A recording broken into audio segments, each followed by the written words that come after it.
Hi friends, welcome to Vidyakulam tutorials. मैं हूं मिथिलेश वर्मा और आज हम लोग देखेंगे क्लास 12 का मैथमेटिक्स एनसीईआरटी के बुक से। एक्सरसाइज है 10.2 और 10.2 का क्वेश्चन नंबर पहला है कि compute the magnitude of the following vectors. Magnitude निकालने के लिए बोल रहा है, तो ये इज इक्वल टू है आई प्लस जे प्लस के।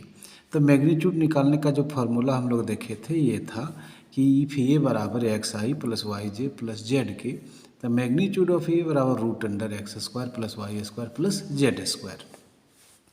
मतलब एक्स आई के साथ जो कोफिशिएंट है, जे के साथ और के साथ उसी का स्क्वायर।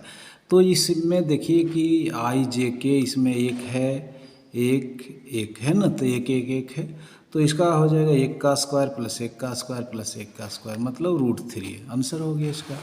यदि बी का देखा जाए, इसका मैग्नीट्यूड निकालना हो तो आई का कोफिशिएंट 2, बी का कोफिशिएंट -7 का स्क्वायर और के का कोफिशिएंट -3 का स्क्वायर, 4, 49 और 9, इसको यदि हम लोग जोड़ देते हैं तो रूट 62 आ जाता है ना।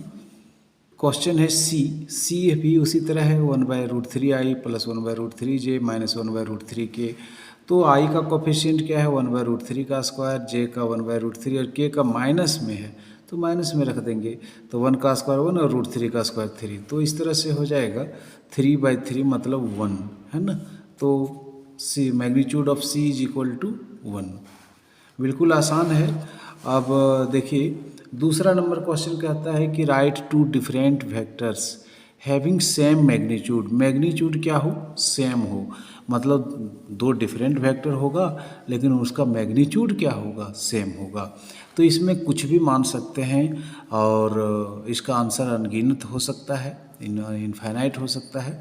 लेकिन इसका जो ट्रिक है उसको समझने का प्रयास करिए कि दो ठो लेना है वेक्टर, तो लेट ए बराबर 2i प्लस 3j प्लस के और b बराबर 2i प्लस 3j माइनस के। ये है दो वेक्टर है, तो इसका मैग्नीट्यूड ऑफ ये क्या हो जाएगा कि 2 का स्क्वायर प्लस 3 का स्क्वायर प्लस 1 का स्क्वायर है ना, √14। लेकिन आप यदि सेम मैग्नीट्यूड का लेना है तो आप सब कुछ लीजिएगा सेम, जो ये लिए हैं वही बी में ले लीजिएगा। लेकिन डिफरेंट करना है तो कहीं भी आई जे के जगह एक जगह साइन सिर्फ चेंज कर दीजिए कहीं भी, तो ये आपका डिफरेंट वेक्टर हो जाएगा और मैग्नीट्यूड जब निकलेगा तो सेम ही निकलेगा। तो ये का √14 आया तो बी का भी √14 आएगा, 2 का स्क्वायर प्लस 3 का स्क्वायर प्लस -1 का स्क्वायर, तो -1 का स्क्वायर भी 1 ही आएगा। तो ये दोनों का मैग्नीट्यूड क्या हो गया, सेम, और डिफरेंट क्या हो गया, वेक्टर, दोनों डिफरेंट वेक्टर्स हो गए। तो ये हो गया। तो इस तरह के कितने नंबर हम लोग ले सकते हैं, तो इनफाइनाइट ले सकते हैं। नोट में हम लिखते रहें कि here infinite number of answers are possible. Infinite number of answer क्या है, पॉसिबल है। इसमें तरह का एक और क्वेश्चन देखते हैं कि write two different vectors having same direction. उसमें मैग्नीट्यूड था पिछला क्वेश्चन में, इसमें डायरेक्शन सेम है। तो जब डायरेक्शन सेम है तो उसका कंसेप्ट आपको जानना पड़ेगा कि two vectors can have same direction होगा if their direction cosines are same, मतलब एल एम एन क्या हो, सेम हो। डायरेक्शन कोसाइंस के बारे में आप लोग को बताए थे, तो डायरेक्शन कोसाइन के बारे में एक बार और चर्चा कर देते हैं। Direction cosine of A vector, ये वेक्टर है ए बराबर x i plus y j plus z के, और इसका डायरेक्शन कोसाइन निकालने के लिए एल एम एन लेते हैं। एल बराबर x/√x² plus y square plus z square, m बराबर वाई बाय और एन बराबर जेड बाय। तो इस तरह से हम लोग करते हैं। तो अब यहाँ पर क्या है कि ये बराबर है कि आई प्लस जे प्लस के और बी बराबर है 2i plus 2j plus 2k, और डायरेक्शन कोसाइंस है आपका। अब डायरेक्शन कोसाइंस निकालते हैं हम लोग। ये दो वेक्टर मान लिए, एक ए और एक बी। अब इसमें क्या है कि यदि सेम डायरेक्शन करना हो तो मैं आपको ट्रिक बता देता हूँ। ट्रिक ये है कि आई जे के लिए अब इसमें सेम नंबर से सबों में गुना कर दीजिए। देखिए 2i 2j 2k, बस ये आपको सेम डायरेक्शन इंडिकेट करेगा। मैग्नीट्यूड सेम, इसका जो हम लोग निकालेंगे डायरेक्शन कोसाइंस इन दोनों वेक्टर्स का, ए का और बी का, दोनों का वेक्टर का जो डायरेक्शन कोसाइंस निकलेगा वो सेम निकलेगा।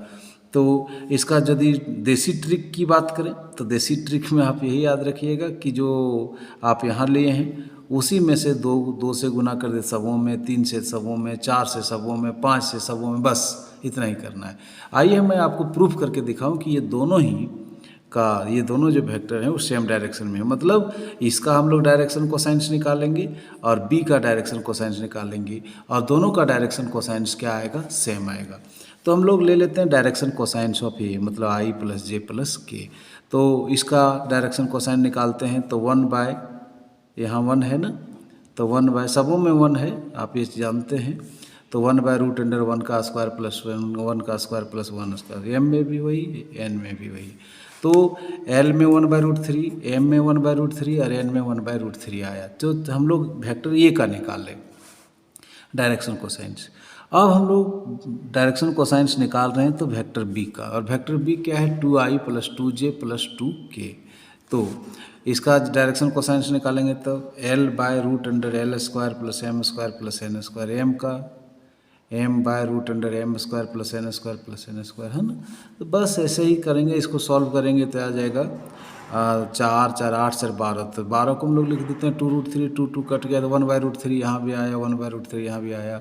तो ए का डायरेक्शन कोसाइंस और बी का डायरेक्शन कोसाइंस दोनों का क्या हो गया, सेम हो गया। दैट मीन्स सेम डायरेक्शन में होगा, मैंने आपको ऊपर में ही बता दिया। यहाँ पर आप देखिए कि एक नोट लिखे, here we see that both have क्या, सेम डायरेक्शंस। ठीक है, तो उम्मीद करता है इसको आप समझ गए होंगे। आइए देखते हैं, find the values of x and y. चौथा नंबर क्वेश्चन है, एक्स और वाई का वैल्यू निकालना है सो दैट द वेक्टर्स ये और ये दोनों क्या हो, इक्वल हो।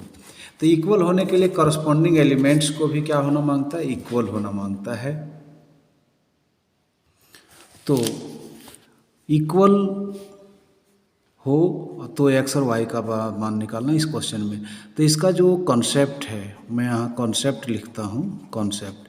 ये कॉन्सेप्ट इसका मतलब है कि दो वेक्टर इक्वल कब होते हैं, तो 2 वेक्टर्स आर इक्वल कब होंगे बता रहे हैं, 2 vectors are equal, 2 vector equal होंगे if both have the same coefficient, both have the same coefficients of I, J and K along with the sign भी सेम होना चाहिए, along with the sign। ये कॉन्सेप्ट है। तो अब हम लोग इसको यहाँ से बनाते हैं। तो ये सेम कब होगा, तो I का कोफिशिएंट को I से मिलाएंगे, है ना। तो इसमें हम लोग लिख लेते हैं कि लेट ये बराबर हम लोग मान लेते हैं 2i प्लस 3j, और b बराबर हम लोग क्या ले लेंगे, एंड b बराबर हम लोग ले लेते हैं xi plus yj। Be 2 given vectors, ये 2 गिवन वेक्टर्स है, बी 2 गिवन वेक्टर्स, ये 2 गिवन वेक्टर्स है ना। तो हम लोग इसको कंपेयर करेंगे, इसका कोफिशिएंट को, है ना, तो अपने आप बन जाएगा क्वेश्चन। अब हम लोग कंपेयर करेंगे, comparing coefficients of I and J, I और जे का कोफिशिएंट कंपेयर करेंगे किसके साथ, कंपेयर करेंगे तो क्या हो जाएगा, वेक्टर 2 वेक्टर है उसके बीच में, of both vectors a and B.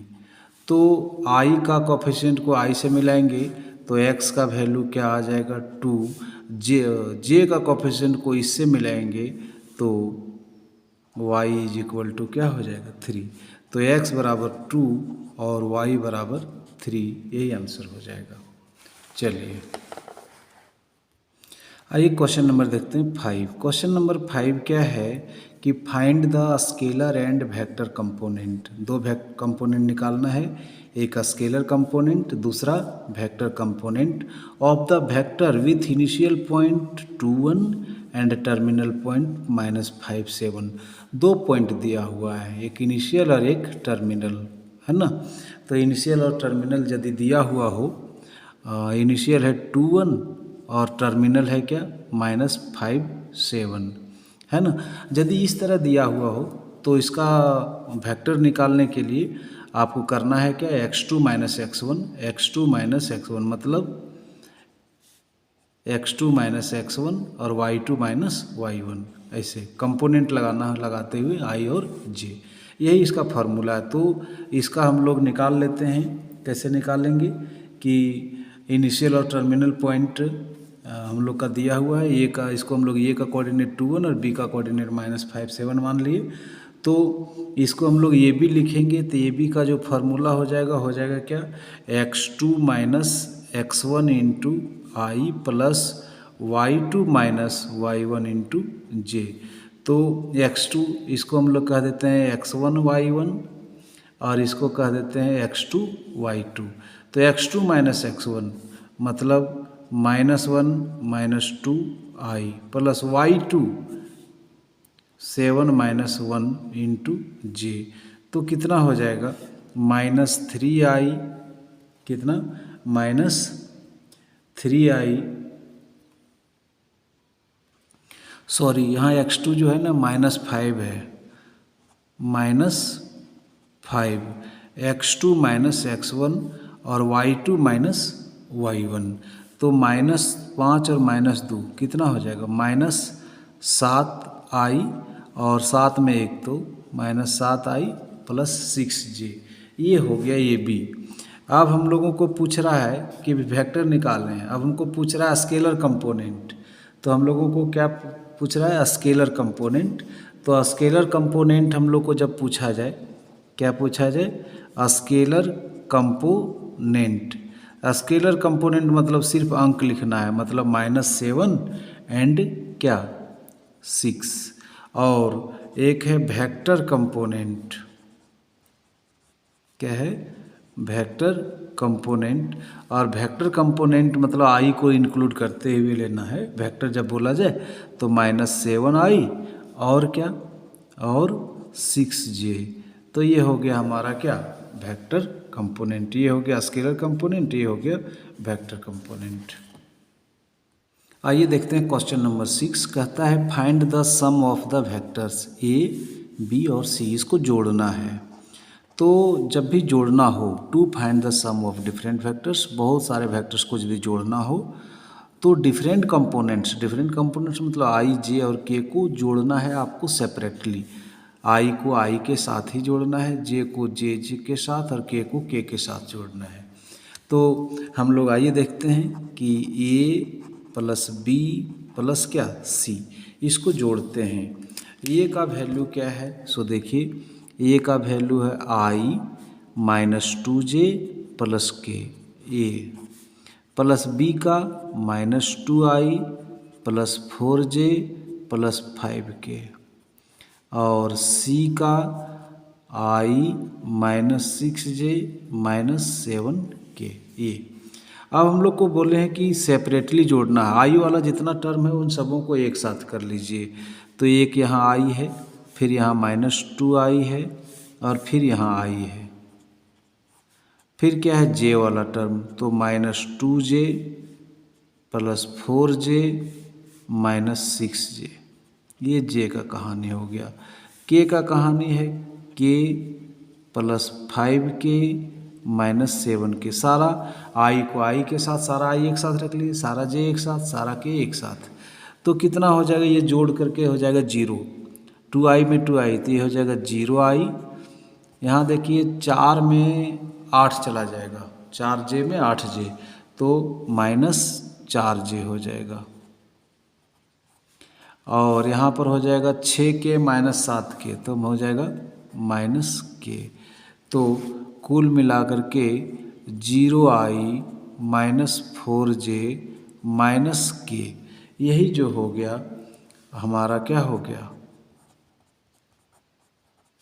यही हमारा सम हो गया।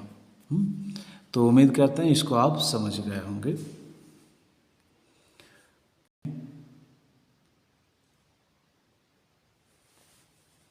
नेक्स्ट क्वेश्चन है 7। कहता find the unit vector in the direction of the vector A. Unit vector in the direction of, ये हम लोग पढ़े थे ना क्वेश्चन, इसके लिए फार्मूला आपको बताए थे, मैं बता दे रहा हूँ कि द यूनिट वेक्टर ये इन the direction of A is given by, तो यूनिट वेक्टर के लिए हमने फार्मूला आपको बताया था, क्या बताया था कि वेक्टर ये अपॉन मैग्नीट्यूड ऑफ वेक्टर ये, बस ये यूनिट वेक्टर ये इन द डायरेक्शन ऑफ ए का फार्मूला ये है। तो ज़रूरत हम लोग हमारे पास ये है, अब यहाँ पर ये के साथ उसका मैग्नीट्यूड भी चाहिए, तो हम लोग ऐसा करते हैं कि इसका मैग्नीट्यूड भी निकाल लेते हैं। तो मैग्नीट्यूड कैसे निकलता है, √1 का स्क्वायर प्लस 1 का स्क्वायर प्लस 2 का स्क्वायर, मतलब कितना हो जाएगा 1 + 1 + 4, मतलब हो जाएगा √6 हो गया इसका क्या मैग्नीट्यूड। तो द यूनिट वेक्टर ये इन द डायरेक्शन ऑफ ये इज गिवन बाय, सबसे पहले यहाँ ये लिख देंगे, ये लिखने का मतलब है I + J + 2K, है ना, अपॉन मैग्नीट्यूड ऑफ ये कितना हो गया √6। इसको हम लोग ऐसे भी लिख सकते हैं, यहाँ कुछ नहीं है तो 1, तो इसको हम लोग लिख सकते हैं 1/√6I + 1/√6J + 2/√6K, यही आंसर हो जाएगा हम लोगों का।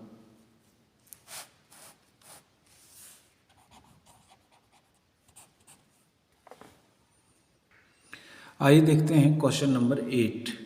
क्वेश्चन नंबर 8 कहता है find the unit vector in the direction of vector p q where p and q are the points, p और क्यू दो ठो पॉइंट्स हैं। तो the given points are p और क्यू, ये दिया हुआ है, और इसमें भी यूनिट वेक्टर जब निकालने बोला तो यूनिट वेक्टर जब पी क्यू का निकालना है तो उसके लिए ये वही वाला फार्मूला होगा कि पहले वेक्टर पी क्यू निकालना होगा और उसका मैग्नीट्यूड निकाल देंगे।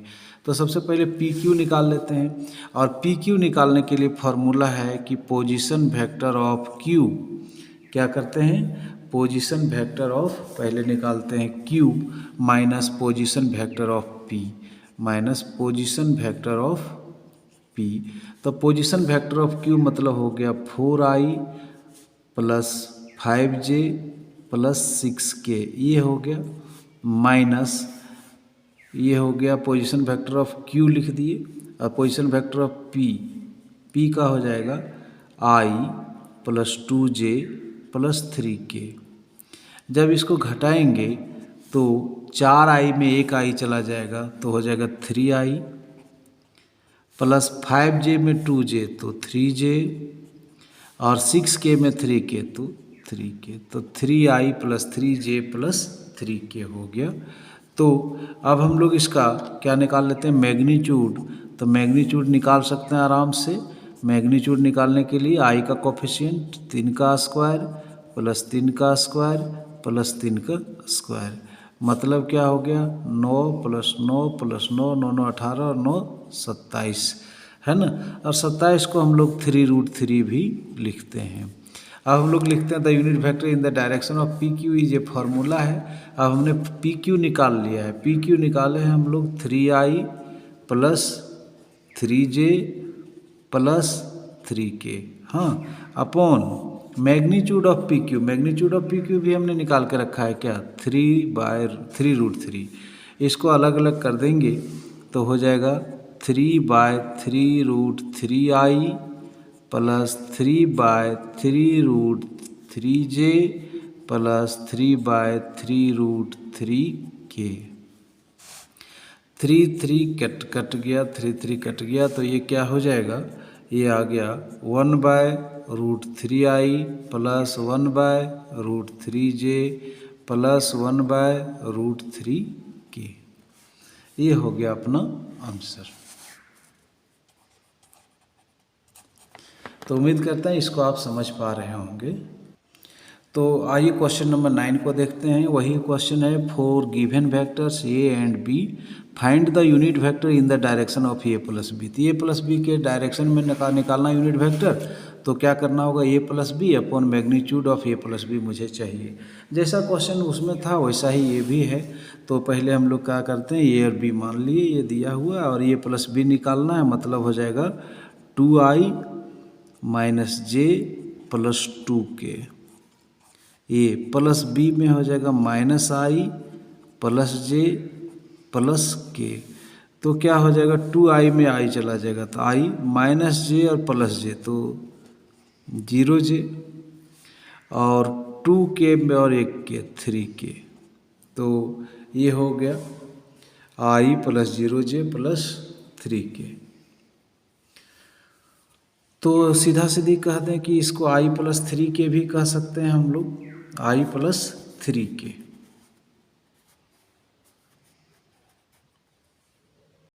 सॉरी, यहाँ पर देखेंगे क्वेश्चन में गलती हो गया लिखने में। बी में यहाँ पर माइनस है, बी में ना माइनस है, हाँ माइनस दिए थे लेकिन बाद में पता नहीं चला।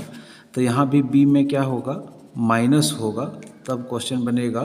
तो 2k माइनस के तब हो जाएगा ओनली k। कुल मिला करके ये हो जाएगा कितना, i प्लस के।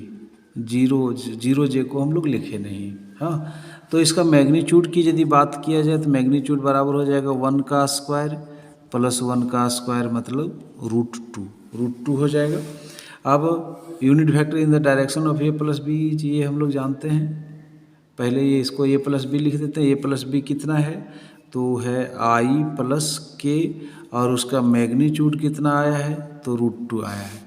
इसको अलग अलग करके लिखेंगे तो 1/√2i हो जाएगा प्लस 1/√2k हो जाएगा, है ना। और ये हो जाएगा हम लोगों का आंसर। 10 नंबर क्वेश्चन है कि find A vector in the direction of, ये वेक्टर दिया हुआ है विच हैज मैग्नीट्यूड 8 यूनिट्स। तो इन द डायरेक्शन ऑफ वेक्टर ये विच हैज मैग्नीट्यूड 8 यूनिट्स, मतलब पहले तो हम लोग यूनिट वेक्टर निकाल लेंगे, और चूंकि उसका मैग्नीट्यूड 8 यूनिट्स है तो उसको हम लोग 8 से गुना कर देंगे।